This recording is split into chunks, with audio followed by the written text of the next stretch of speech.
Здравствуйте! В эфире программа «Безопасность превыше всего» и я ее ведущий Акжанов Марат.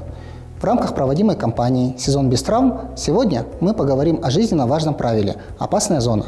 На практике многие травмы происходят не из-за сложных аварий, а из-за короткого момента невнимательности, когда человек оказывается слишком близко к движущейся технике, грузу, оборудованию или источнику энергии. Опасная зона – это пространство, где на работника может воздействовать опасный фактор – движение техники, перемещение груза, вращающиеся детали, давление или электричество. В таких местах нельзя находиться просто рядом, только по необходимости и только при соблюдении защитных мер. Важный момент. Опасная зона – это не всегда огражденный лентами участок. Иногда это привычное место, где люди ходят годами. И именно привычка делает риск невидимым. Запомните простую подсказку. Если рядом есть движение или энергия, значит это уже и есть опасная зона.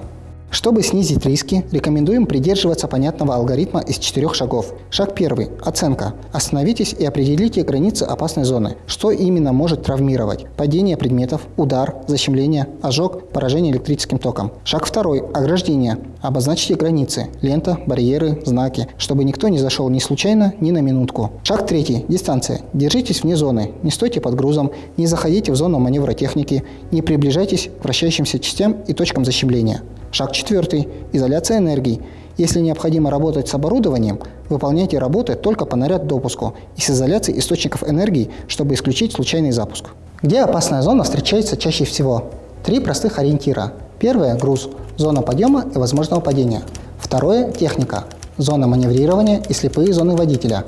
Третье – оборудование, вращение, давление, электричество – все, что может привести к внезапной травме. Если вы заметили нарушение, например, человек находится под грузом, зашел за ограждение или приблизился к вращающемуся оборудованию, действуйте сразу. Остановите работу, предупредите человека и сообщите руководителю и в службу безопасности и охраны труда. Это не донесение, это защита здоровья и жизни наших коллег. На этом наш выпуск подошел к концу. Оставайтесь с нами, ведь безопасность – это не просто формальность.